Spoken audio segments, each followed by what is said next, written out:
श्री स्वामी आज समर्थ 6 जय जय फेब्रुवारी स्वामी समर्थ शुक्रवार स्वामींचं नाव आणि घेऊन मी आज आहे आजच्या ह्या माघ नवीन व्हिडिओला महिन्यातील शुक्ल सुरुवात पक्षातील करते. 5वी तिथी ही तिथी औदुंबर पंचमी म्हणून साजरी केली जाते. दत्त संप्रदायात या दिवसाला विशेष महत्त्व आहे, कारण औदुंबर हे झाड भगवान दत्तात्रेयाचे विश्रामस्थान मानले जाते. औदुंबर हे नाव उच्चारताच आपल्याला दत्तगुरू आठवतात आणि दत्तगुरूंचं नाव आठवले की आपल्याला वाडीचे स्मरण होते. तिथे औदुंबर पंचमी सोहळा मोठ्या प्रमाणात साजरा केला जातो. भगवान श्री नृसिंह सरस्वती स्वामी महाराजांनी शैल्यगमन केल्यानंतर श्री नृसिंह सरस्वाडीच्या पुजाऱ्यांना पुन्हा प्रत्यक्ष दर्शन देऊन 5 दिवस त्यांच्याकडून सेवा स्वीकारली होती आणि या पावन तिथीला श्री महाराज अदृश्य झाले म्हणून वाडीला श्री गुरु प्रतिपदेपासून औदुंबर पंचमीपर्यंत जागरणाचा महोत्सव होतो. श्री नरसिंह सरस्वती महाराजांच्या पादुकांची मध्यरात्री पूजा होते. रात्रभर विविध उपक्रमांनी सेवा केली जाते. पहाटे श्रींची पालखी सोहळा होतो. पंचमीच्या रात्री जागर झाल्यावर पहाटे दत्त गोपाळ काला संपन्न होऊन हा जागराचा महोत्सव संपन्न होतो. वाडीमध्ये हा महोत्सव मोठ्या आनंदाने साजरा केला जातो. श्री नृसिंह सरस्वती स्वामी महाराज म्हणजेच दत्तगुरू आणि दत्तगुरू हे म्हणजेच आपले साक्षात श्री स्वामी समर्थ महाराज आणि म्हणूनच आपल्याला औदुंबर पंचमीच्या दिवशी दत्तगुरूंची तसेच आपल्या स्वामी महाराजांची आवर्जून पूजा सेवाही करायची आहे. धार्मिकदृष्ट्या हा दिवस अत्यंत पवित्र असल्याने या दिवशी काही प्रभावी उपाय केल्याने आपल्याला त्याचे त्वरित फळ हे प्राप्त होत असतं. आणि म्हणूनच आज औदुंबर पंचमीच्या दिवशी तुम्ही काही नाही केलं तरीही चालेल, पण उंबराच्या झाडाला अर्पण करा. ही वस्तू अर्पण केल्यामुळे साक्षात दत्तगुरू आपली सर्व इच्छा हे पूर्ण करणार आहेत. दत्तगुरूंच्या कृपेने आपल्या घराची, मुलांची, पतीची भरभरून अशी प्रगती होणार आहे. ती कोणती वस्तू अर्पण करायची, कोणत्या वेळेत अर्पण करायची, त्याबद्दल सविस्तर आणि महत्त्वाची अशी माहिती मी तुम्हाला या व्हिडिओमध्ये देणार आहे. तर व्हिडिओ पूर्ण पहा आणि जर तुम्ही माझ्या चॅनलवर नवीन असतील तर चॅनलला सबस्क्राईब करा आणि शेजारी बेल आयकॉन सुद्धा प्रेस करा, जेणेकरून तुम्हाला माझ्या नवनवीन व्हिडिओचं नोटिफिकेशन हे मिळत राहील आणि तुम्ही एक पण व्हिडिओ मिस करणार नाही. कमेंटमध्ये श्री गुरुदेव दत्त लिहायला अजिबात विसरू नका.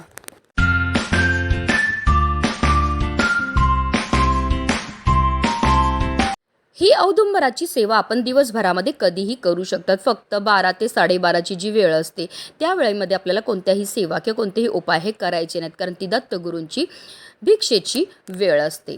साक्षात दत्त निवास असलेला पवित्र वृक्ष म्हणून औदुंबराची ख्याती आहे. 21 गुणांनी परिपूर्ण औदुंबर वृक्षाखाली सद्गुरू माऊली दत्तांनी साधना केली. औदुंबराला भूतलावरील कल्पवृक्ष म्हणतात, कारण प्रभू विष्णूंनी औदुंबराला आशीर्वाद दिला आहे की याला सदैव फळे येतात. तसेच या झाडाचे पूजन व भक्तीने सर्व मनोकामना पूर्ण होतील.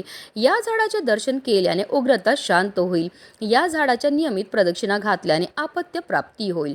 औदुंबराच्या सेवेने जन्मजन्मांतरीची पापे नष्ट होतात व इच्छित फलप्राप्ती होते. औदुंबराखाली स्वतः दत्तात्रेय श्री गुरुमूर्तींनी देखील नृसिंह सरस्वती मंत्राची उपासना केली होती. औदुंबराखाली एका ब्राह्मणाला जर जेवू घातले तर अनेक ब्राह्मणांना जेवण घातल्याचे फळ मिळते. औदुंबर वृक्षाखाली बसून निर्मळ मनाने जप केल्याने अनंत पटीने त्याचे फळ मिळतात.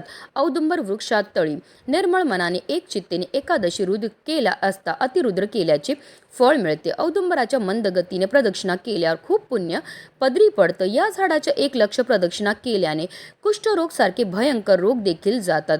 औदुंबराच्या सावलीत जपानुष्ठान केल्याने आध्यात्मिक ज्ञानाची प्राप्ती होते आणि जपाचे अनंतपटीने फळ मिळते.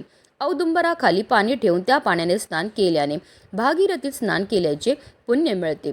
औदुंबराची सेवा केल्याने धन, धान्य, संपत्ती, आरोग्य व सर्व प्रकारचे ऐश्वर प्राप्त होतात. म्हणून आवर्जून आपल्याला प्रत्येकाला आजच्या दिवशी ही औदुंबराची सेवा जी आहे ती करायची आहे. या सेवेकरता आपल्याला एक तांब्याचा कळश घ्यायचा, त्या कळशामध्ये आपल्याला शुद्ध पिण्याचं पाणी हे भरून घ्यायचं. त्या पाण्यामध्ये आपल्याला थोडंसं गंगाजल टाकायचं. तसेच आपल्याला थोडंसं गाईचं कच्चं दूध टाकायचं आहे.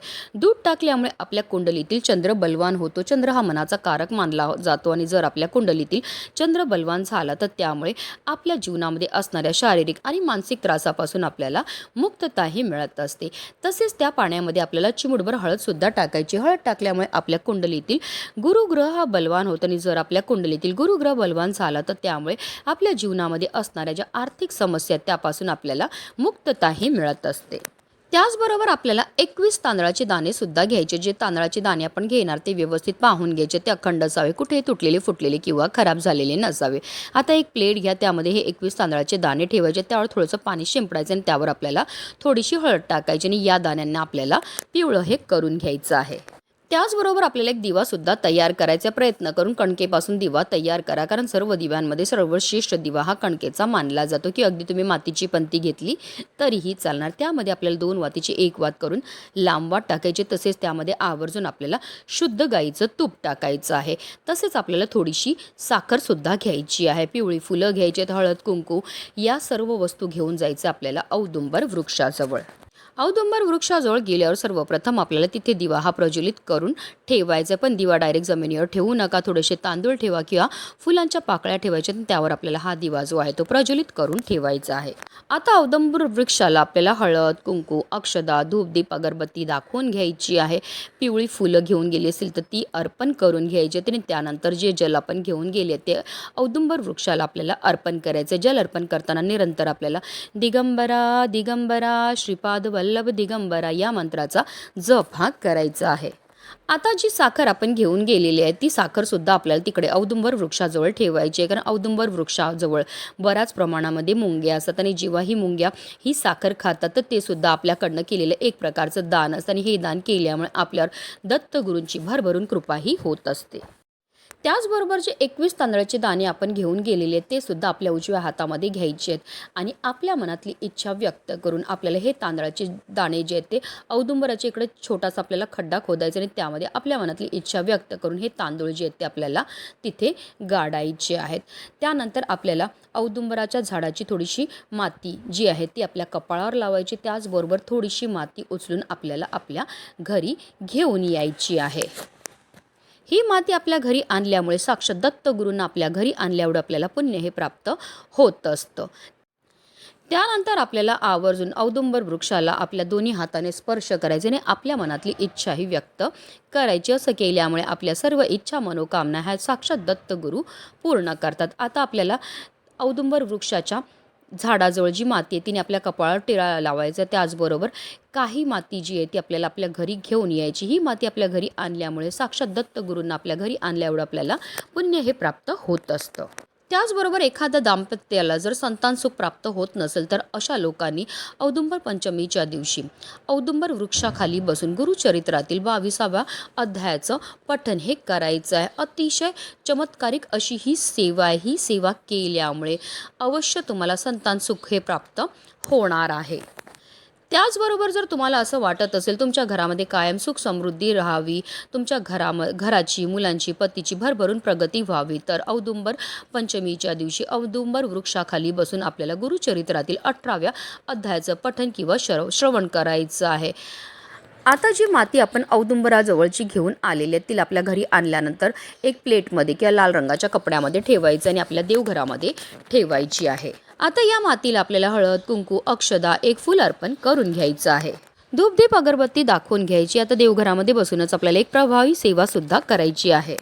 आता आपल्याला दत्तगुरूंच्या मंत्राचा जप हा करायचा आहे. तुम्ही 108 वेळा ओम द्रा दत्तात्रय नमः किंवा श्री गुरुदेव दत्त या मंत्राचा जप हा करू शकता किंवा अगदी तुम्ही दिगंबरा दिगंबरा श्रीपाद वल्लभ दिगंबरा या मंत्राचा जप सुद्धा करू शकता.